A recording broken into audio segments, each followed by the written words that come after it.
welcome Luke Basso to the Teach for Justice podcast. I am super excited about this. This is a young man who's 20 years old. He has been interviewing World War II veterans and has a YouTube channel. And if you are a history guy like me, you recognize other history guys. And I just am so grateful to meet you and give you a platform to talk about what you're doing. I know that my fellow history teachers will absolutely love it. It's when I saw your story and watched your channel, I just thought, like, man, I need more guys like that in my class, right? I would have loved to have you in my class. And actually, you remind me a lot of my son in terms of when you have something you're interested in, you dive into it, and have it be history is just particularly refreshing. So let's get into it, and people, I think, will learn about you here as we go along. You're 20 years old, not a historian by training, yet you've taken it upon yourself to document firsthand stories from World War II veterans. What was the moment or experience that made you realize that you needed to do this? Well, we have to go back several years. I've always had an interest in military and political history. I'd say around 9 years old, just watching old war movies and just reading books and sometimes documentaries, or just it was slow interest over time. I had some family connection to World War II and other military and historical events. When I was 15 years old, um, I I knew a lot of World War II veterans who were still alive at that point. There's not many anymore at that point. I thought at that 5 years ago, I thought there wasn't that many left. Now there's almost none Yeah. left. So at that point, I was gonna.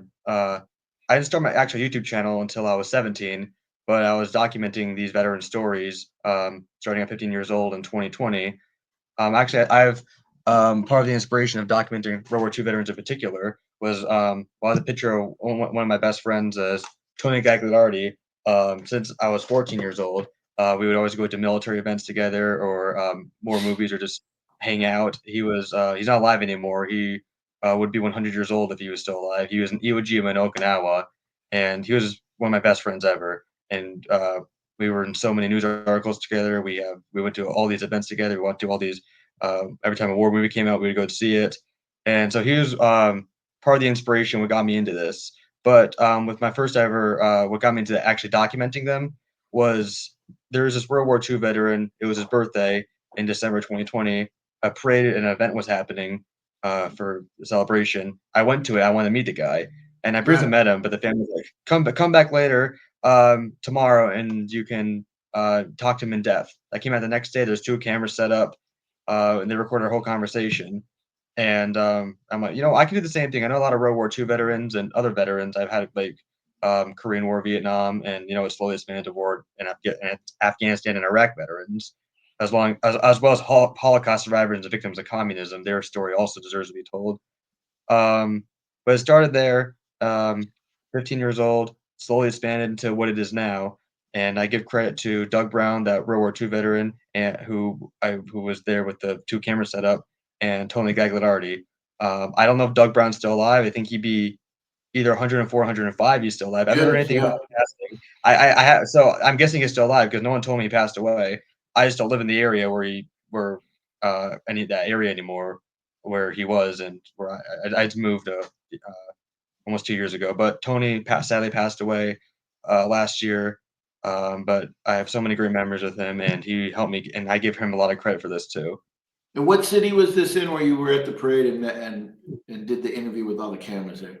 So I used to live in upstate New York. I lived Okay. in a place called Shazy, but there were some other places we did other events like Doug was from Peru, New York, and most of the military events would and honor flight ceremonies. That's another one too. We're in Plattsburgh, New York, and there's other stuff happening in that area too. Mostly in Plattsburgh, but uh, I was living in Shazy, but I was only like a 20-30 minute drive away, and he was living in Plattsburgh. Did you know that those cameras were going to be there when they said you want to meet this guy? No, no, I didn't. Not at all. No, Yeah. So I I love don't even that know where part the of the record. story. I don't even know. I don't even know where that recording is anymore. I don't. I wish I could find it somewhere. I don't know where the family I can probably find them somehow, but I wish I could find that recording somehow. Yeah, I love that part of the story because I think, like, for most kids, it would have been intimidating, and instead, you thought, "I can do this," and I think it's something intuitive for you to say this needs to happen. And I mean, you've already said the phrase, "I thought their stories needed to be recorded. I thought their stories needed to be told," but not everyone thinks like that. As a history guy myself, as a guy who's as a in American Studies and have been teaching history for over 20 years, like, yeah, I totally agree with you. But I have to imagine that it wasn't like everybody's first response. Like, yeah, not only are you right that their story should be told, I would imagine that there was a lot of people who weren't thinking like, and you should do it at your 15, 16, your 17-year-old self should be the one doing it. But you did it anyway, right? Yeah. Which for me is the best part of the story. I'm gonna get to. Well, let's go ahead and get to this question here, right? You didn't. You didn't wait, right? You didn't wait for a credential or a green light from a university or some museum to sponsor you to start your YouTube channel, Filmperia. You just started. What would you say to other Yeah. young people who feel like they need to like wait their turn to do meaningful work that they believe in? Well, there's a lot of people who wait for the right moment, but and they think the moment's gonna come to them, but the moment's gonna go to you. You gotta put yourself out there, which is you see all these pictures of people on my wall behind me. I can try to get a better look if they're lighting it. Okay, yeah, Yeah, and that's because just over the years of me putting myself out there, and whenever not all the time, but usually when I say I'm gonna do something, I'm most likely gonna do it if it's possible. Sometimes it's just not possible because life happens, but most of the time, if I'm gonna try to do something, I'm gonna be committed to it. love it. And still talking about people your age, right? A lot of young people today, I can tell you this from a teacher perspective and a parent, feel disconnected from history, especially when you go as far back as something like World War II. What have these interviews taught you about the power of personal stories in making the past feel real and relevant? Well, they're seeing it from their point of view, rather than hearing it from like a movie or documentary or just learning about it. In history class, we only spend a certain amount of time on a certain topic and we move on. We don't get in depth into the topic. And sometimes I don't want to say history is rewritten, but sometimes it's summarized or some stuff's taken out, or you don't get the full perspective, especially from their point of view, as they were around my age. These people, they were 18, 19, 20 years old Right. with a rifle somewhere in Europe fighting the Germans. Or I was gonna say the follow up on that. I'm sorry. Is that that's okay, but is that You're the asking if appealing thing to you that they when they were doing these things they're talking to you about, they were around your age? Has that been like the appealing thing for you? um I guess so. I haven't really thought about it like that, but I'm gonna say yes and no because sometimes they were some of the ones who were senior officers. They were like in their uh, mid 20s and 30s. But yes, a lot of the time I would ask them, where were you when Pearl Harbor happened? And well, this when I was like 15 or 16, and they go, like, "Oh, I was exactly your age when that happened." And I remember a lot of historical events. I shouldn't say a lot, but I do remember certain historical events that will be looked upon for the next, let's say, 100 years, like the war in Ukraine, when Trump was shot, COVID. I remember all those for the rest of my life, and they remember some of them do remember the Great Depression. The ones who were old enough, they obviously remember Pearl Harbor, World War II, and then they go on through a lot of Cold War history. Then they remember, and then 9/11, obviously, and then they remember some of the recent stuff that I just mentioned. So now you mentioned a lot of young people feel disconnected. I somewhat disagree with that. Maybe it's because the people I Okay, hang love around with it. my age, well, the ones who do know the people who I did hang around during high school, they also had the same interests as me. Um, a lot of it came from what I was doing too. But they had the interest in that, and they found out what I was doing, and then I feel like I did teach some of them, not even intentionally, just from me talking about it, just showing them what I did.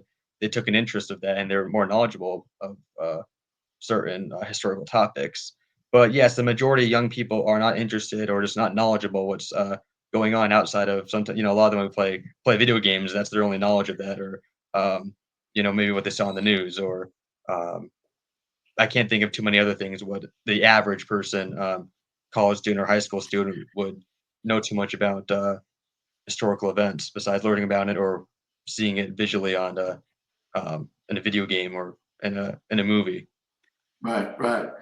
All right, let's move on to some of these stories. What is one story or moment from a veteran interview that you carry with you? Something that's changed how you see the world or even see your own life. One interview that sticks out a lot is well, I did too many documentaries on my channel as well. I stopped doing them. They take months to make, and then getting the music and footage is just too much work. But my most recent one, I say recent, that was 2023. But he's this guy named John Agia. He uh, he fought in Europe against the Germans, and during the interview, he was going in detail how graphic war is. He was crying. He was telling me how his buddies were killed right in front of him, how there was blood and guts everywhere, and um, they didn't know these what they were living through was history. They were living in the moment, making sure they can live the next day, repeat for a year and a half until the war is over. They didn't know when the war was going to end. They just knew they were living in the moment. They didn't know this was history.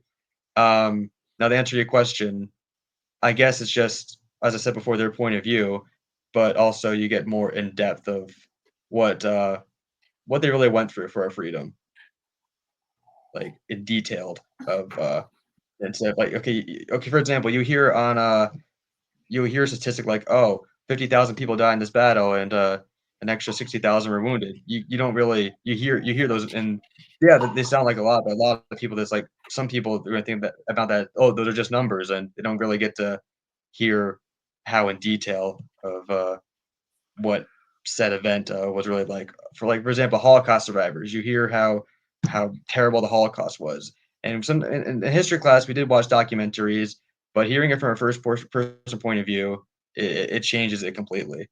Same with Yeah. our I'll give another okay our Vietnam veterans.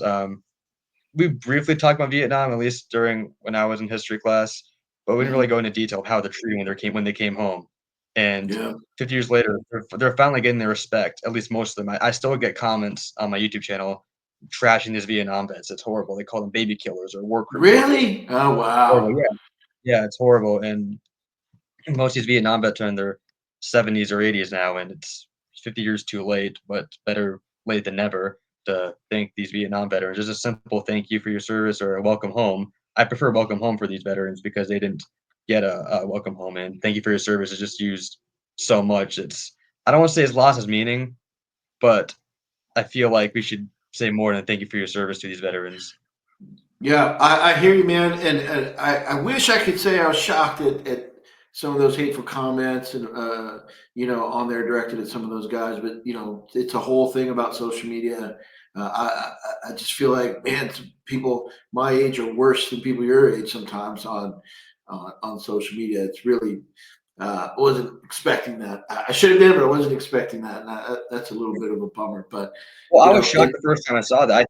I thought our country moved past hitting our Vietnam vets. Not like when I was a 16-year-old. Oh, I was 17 then because that's when I made the channel. I was reading my first hate comments of these Vietnam vets. I'm like, what? This is still happening after 50 years? So I was shocked too. Wow, wow. Um, these guys have to trust you. I feel like because some of the things that Yes. you've shared that they've told you is pretty personal and probably like traumatizing. How do you build trust with these veterans? You're young, you've got a camera, but they open up to you. Like, what do you think makes them want to talk to you? There's a few aspects. First of all, that they notice that I'm young and I care about their story. Most people, when they do, a lot of times they don't get interviewed, but some of the ones I've interviewed before, they've been on the news before for like the anniversary of said event. They'll be interviewed on either local news, and if it's like a World War II veteran, sometimes you'll see them on national news because there's not many of these guys left. Or some of these people have written books before, or they've done other stuff that they've been on like podcasts or done public work before but so they're more accessible. But for the veterans who never talked about this stuff before, yes, I got to build trust with them. But also that I'm young, it shows what they fought for really mattered, and it shows that my generation, at least I myself, cares what they went through. Now it takes a while. Sometimes they'll say yes, sometimes they'll say no. They'll just say no. or sometimes they'll say maybe, like I'll think about it. They won't just say no or maybe. Um, I'll get to know them over time. Just run into them at events or local VFWs or American Legions or they show them what I do, and just over time they'll say yes. And sometimes it'll just be like I'll tell them what I do, and they're like, "I'll think about it," and then I show them my channel. They look at it, they're like, "Okay, you're being serious, and what you're doing is not just some." When I first started, they didn't take me as seriously because they're like, "Oh, this is some high schooler who wants to talk to me. I don't want to do this." And then now that I have my channel up, they're like, "Okay, yeah, I'll think about it." And sometimes it's yes. Now another time too where they'll say no is a lot of these veterans think they didn't do enough, and that's which Oh, is a wow. surprising reason. They go like, "I'm no hero. I don't think I should be on camera." Then I find out they're in like a two major battles and they got like 3 bronze stars or like a Purple Heart or something like that. Interesting. Yeah, I would imagine too, like they probably think because you're young now, it's just like some class project. This kid's just trying to, get a grade because his teacher asked Right. him. Yeah. Yeah, And but I I get looked it. at your YouTube channel also. It's like, yeah, this guy's serious about this, which has probably been Well, and super I helpful. get why they don't wanna talk about it. These are the worst experience of your life. Why would you wanna tell some stranger it? But I've noticed, the older ones, they understand that it's for historical purposes, especially the World War II, Korean War, and now Vietnam vets. They understand that their time's limited, and, they understand, uh, it's for historical purposes and for educational purposes as well. Yeah, well, I mean, it's awesome, and I certainly appreciate what you're doing. So, where do you want to take the project next, and what keeps you motivated to keep recording the stories? One voice at a time. Well, actually, I do have a few 2 projects coming up. One of them's confirmed, one of them is not yet, but I'm not making that public yet until after it happens, just because I don't wanna say something, and then I end up either I can't do it or it just doesn't work out, and just because all the details are not set in place yet. But I do have some projects upcoming. Um, up upcoming, there's some related to my channel, there's somewhat not, but, I might if I can make it related to my channel, I will, but it's because of my channel that I was able to get to, these 2 projects coming up. But, what keeps me motivated, I guess, is that we lose hundreds of World War II veterans every day, and I mean hundreds, so I guess that's part of the motivation. I gotta try to find these guys, but with college Wow. happening I'd say this, college is the main thing slowing me down. It really is. That's the one thing keeping me away from doing this, and, You're um doing real history work. What are you? I don't know if this is an obvious question. Are you majoring in history in go college? ahead.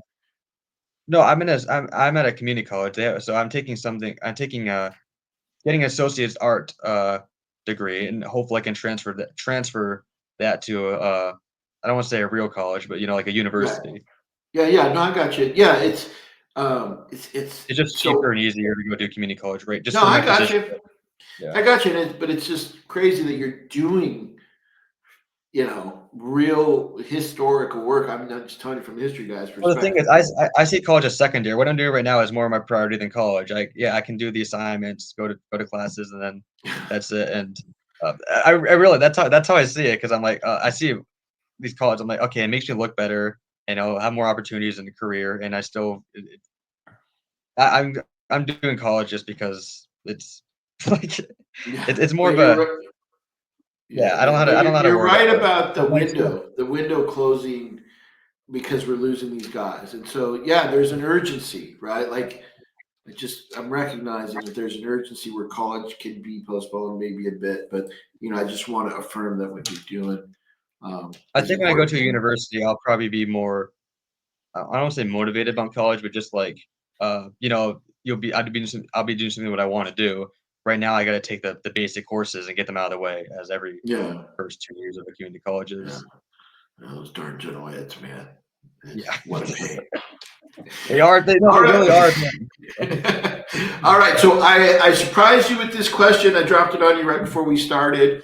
But I love history movies. I've probably seen, every single one ever.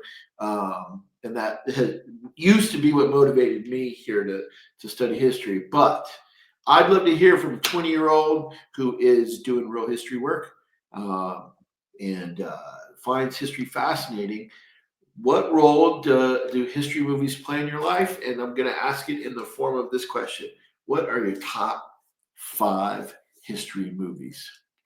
I'll answer the second question first. I'm not gonna give you a top 5 list, but I'll throw out 5 of them that really Yeah. stick out to me.